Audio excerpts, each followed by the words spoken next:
सोचो, जिस टीम की जीत का सबको सालों से इंतजार था वो इंतजार खत्म हुआ और आरसीबी ने जैसे ही ट्रॉफी उठाई पूरा बेंगलुरु खुशी से झूम उठा। लेकिन किसी ने नहीं सोचा था कि यह सेलिब्रेशन मातम में बदल जाएगा। दरअसल विक्ट्री परेड देखने के लिए स्टेडियम के बाहर लाखों लोग जमा हो गए थे, लेकिन अचानक भीड़ बेकाबू हो गई। धक्का मुक्की शुरू हुई और सिर्फ कुछ ही मिनटों में 11 लोगों की जान चली गई, 33 लोग जख्मी हुए, जिनमें कई की हालत अब भी नाजुक है, यानी मौतों की संख्या में और इजाफा हो सकता है। तो चलिए जानते हैं भगदड़ मचने की सबसे बड़ी वजह क्या थी और भगदड़ मचने के पीछे का साइंस क्या होता संगीत है। सबसे पहले इसके पीछे के साइंस को समझ लेते हैं। आम तौर पर आपने फिल्मों या फिर किसी वीडियो में देखा होगा कि किसी बड़े आयोजन में भगदड़ मचती है और लोग एक दूसरे के ऊपर गिरने लगते हैं। भागते लोगों के पैरों के नीचे आने से गिरे हुए लोग मरने लगते हैं, जबकि असल में इस दौरान बहुत कुछ होता है। स्विट्जरलैंड के रहने वाले सोशल साइंस के प्रोफेसर डर्क हेल्डिंग लंबे समय से भीड़ पर रिसर्च भी कर रहे हैं। उनके अकॉर्डिंग अक्सर बड़े इवेंट्स में भगदड़ की शुरुआत भीड़ में शामिल लोगों के घबराने की वजह से होती है। भीड़ में मौजूद लोगों में धीरे धीरे डर, घबराहट और टेंशन बढ़ने लगती है। इससे पहले हार्ट रेट बढ़ता है और फिर लंग्स फूलने लगते हैं। साइंस की लैंग्वेज में इसे एड्रेनालिन लेवल का बढ़ना कहते हैं, जो हमारे विद्युत को डेंजर सिचुएशन में अलर्ट करता है। घबराहट की स्थिति में भीड़ में मौजूद लोग भागने, लड़ने और धक्का मुक्की करने लगते हैं। तो यहाँ पर सवाल यह आता है कि भीड़ में भगदड़ कैसे मच जाती है। जब एक छोटी सी जगह में बड़ी संख्या में लोगों की गैदरिंग होती है तो हिलने डुलने में भी फोर्स ट्रांसमिशन हो सकता है। फोर्स ट्रांसमिशन एक ऐसा कॉन्सेप्ट है जहां एक ऑब्जेक्ट पर लगाया गया फोर्स किसी और ऑब्जेक्ट तक पहुंच जाता है। इसे आपने भी कभी ना कभी फील किया होगा। भीड़भाड़ वाली जगह पर एक धक्का पीछे से आता है और आप खुद भी उस धक्के को आगे की ओर खड़े व्यक्ति को ट्रांसफर कर देते हो। इसे क्राउड रेबुलेंस भी कहते हैं।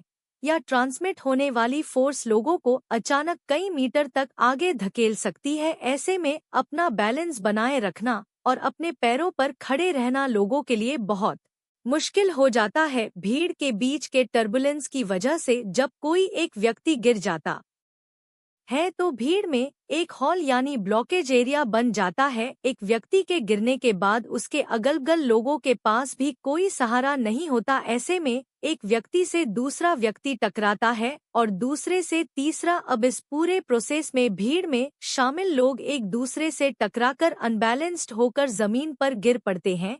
जब एक व्यक्ति के बाद उसके आसपास का दूसरा व्यक्ति भीड़ में गिर जाता है तो डोमिनो इफेक्ट पैदा होता है और इसका नॉर्मल मीनिंग है एक इंसिडेंट होने के चलते ठीक उसी तरह का दूसरा इंसिडेंट भी होना। अब सवाल आता है साहब कि भगदड़ में लोगों की मौत कैसे हो जाती है। देखिए, जब एक के बाद एक कई लोग एक दूसरे के ऊपर गिरते चले जाते हैं तो दबे हुए लोगों का सांस लेना मुश्किल हो जाता है। सांस ना ले पाने के कारण दम घुटने से मौत हो जाती है। इसे एस्फिक्सिया कहा जाता है। इंग्लैंड की स्पॉल यूनिवर्सिटी में क्राउड साइंस पढ़ाने वाले प्रोफेसर जी की स्टील के अकॉर्डिंग दम घुटने से 30 सेकंड में व्यक्ति बेहोश हो जाता है और जब अनकंट्रोल भीड़ एक दूसरे के ऊपर चढ़ती है तो उसकी फॉर बहुत ज्यादा होती है। इतनी ताकत से किसी की बॉडी पर प्रेशर पड़ता है तो सांस लेना असंभव हो जाता है और नीचे गिरे हुए लोगों की मौत हो जाती है। जब भीड़ में लोग गिर जाते हैं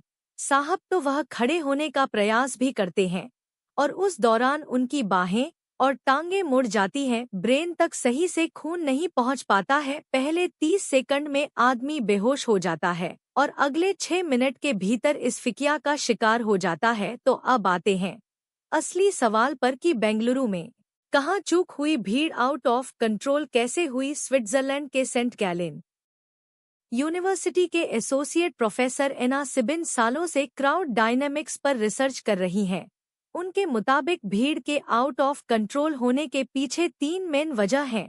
पहली वजह थी पता ही नहीं था कि इवेंट में कितनी भीड़ आने वाली है। दरअसल जब किसी प्रोग्राम में शामिल होने वाले लोगों की संख्या का सही अनुमान नहीं लगाया जाता, यह बात सीधे प्रोग्राम के इवेंट्स और ऑर्गेनाइजर से जुड़ती है। इसे खराब इवेंट मैनेजमेंट की तरह देखा जा सकता है।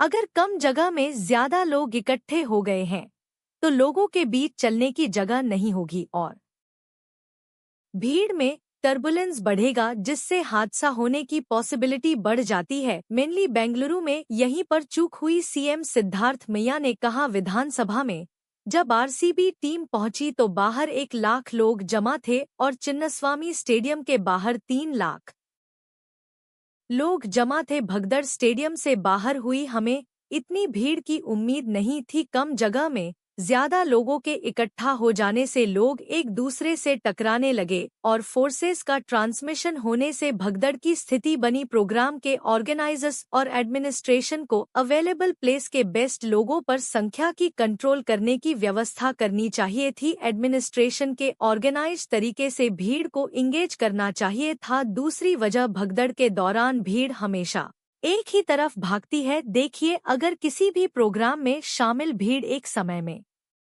एक साथ ही किसी जगह पर जाने लगे तो भीड़ के अनकंट्रोल होकर हादसा होने की पॉसिबिलिटी बढ़ जाती है। ऐसा अक्सर फायर इमरजेंसी जैसी सिचुएशन में होता है। आमतौर पर पब्लिक गैदरिंग के इवेंट, पूजा स्थलों या कथा सत्संग वगैरह में श्रद्धालुओं का पहुंचना एक साथ नहीं होता, लेकिन जाने के समय अगर लोगों के रुक रुक कर निकलने की व्यवस्था ना की गई तो पूरी भीड़ एक साथ बाहर निकलती है। तो बेंगलुरु में क्या गड़बड़ हुई? विधानसभा के कार्यक्रम के बाद चिन्नास्वामी स्टेडियम में भी कार्यक्रम था। एक साथ भरी तादाद में लोग स्टेडियम के बाहर इकट्ठा होने लगे। फैंस खिलाड़ियों की एक झलक पाना चाहते थे। उम्मीद से कई गुना भीड़ के लिए सड़क पर अलग अलग एंट्री और एग्जिट के लिए बैरिकेडिंग की जानी चाहिए थी, लेकिन एडमिनिस्ट्रेशन और गवर्नमेंट ने ऐसी व्यवस्था की ही नहीं थी। भगदड़ में मौत की तीसरी वजह, भीड़ में कोई जानकारी या इन्फॉर्मेशन देर से मिलती है। अक्सर ज्यादा भीड़ वाली जगहों में काफी ज्यादा शोर होता है। ऐसे में कोई भी जानकारी एक दूसरे को सही से नहीं मिल पाती है। भीड़ में पीछे वाले लोगों को पता ही नहीं चल पाता कि आगे चल क्या रहा है। ऐसे में अगर प्रोग्राम वाली जगह पर भगदड़ या दुर्घटना की स्थिति बनती है तो लोगों को इसका पता ही नहीं चलता। इससे हादसे के बड़े होने की आशंका बढ़ जाती है। सेम चीज बेंगलुरु में हुई। दरअसल बेंगलुरु में सड़क पर अनकंट्रोल भीड़ एक नाले पर पड़ी अस्थायी स्लैब पर खड़ी थी। मीडिया रिपोर्ट्स के अनुसार ज्यादा लोगों के वजन के चलते स्लैब टूट गई और कुछ लोग घायल हो गए। कुछ वीडियो आए हैं जिनमें लोग कारों पर चढ़ते दिख रहे हैं।